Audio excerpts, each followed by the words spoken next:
আপনি বাংলাদেশের অন্যতম সেরা শিক্ষা প্রতিষ্ঠান সেন্ট জোসেফে পড়াশোনা করেছেন, আপনি উচ্চতর শিক্ষার জন্য বিদেশে গেছেন, ফিরে এসে আপনি ব্রিটিশ স্কুল অফ ল, যেটি সরাসরি বাংলাদেশ থেকে বিদেশে পড়ে, সেটি তো বিদেশি একটি শিক্ষা প্রতিষ্ঠানের সাথে তাদের কারিকুলাম ফলো করতে হচ্ছে।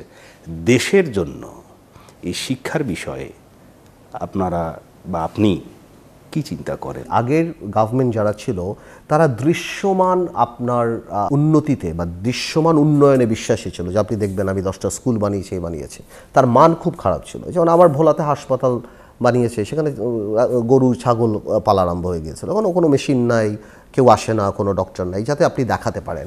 আমার মনে হয় স্বাস্থ্য আর শিক্ষা এই দুই জায়গাটাতে আগামী সরকার যারাই আসবো, আমরা আসি বা বিএনপি আসি, যেই আসি, আমাদের সবাই কালেকটিভলি কাজ করতে হবে যে স্ট্যান্ডার্ডটা বাড়ানোর জন্য। এই যে আপনি বলেন মান, আমার পার্সোনাল ওপিনিয়ন, আমার পার্সোনাল এক্সপিরিয়েন্স আছে যে আমরা 15 বছর আগে 16 বছর আগে একটা ইন্টারমিডিয়েটের ছেলে যে স্ট্যান্ডার্ড ছিল, আমি বলবো না সবাই খারাপ, বাট জেনারেলি ওই স্ট্যান্ডার্ড কিন্তু এখন অনেক লো হয়ে গেছে। সো এটাও কোনো স্বৈরাচার ক্ষমতায় থাকার জন্য এই জিনিসটাকে সবসময় তারা করে, যে মেধা যাদের থাকে তাদেরকে দাবিয়ে রাখার। এবং আরেকটা জিনিস সবাই মিস করছে, এটা খুব দরকার, ড্রাগস। যেই পরিমাণ ছেলেরা বা যেই পরিমাণ ছেলে মেয়েরা বা সমাজে, অনেকে লজ্জায় বলে না, যেই পরিমাণ ড্রাগ হয়ে গিয়েছে না, আওয়ামী লীগ বাংলাদেশের সবচেয়ে বড় ড্রাগ ব্যবসায়ী ইয়াবাবদি, তাকেই যেভাবে প্রমোট করতো এবং সে যেভাবে ফান্ড আওয়ামী লীগকে দিয়ে বলতো, একটা ড্রাগের হোলসেল ইনস্টিটিউট কিন্তু বাংলাদেশে দাঁড়িয়ে গিয়েছে।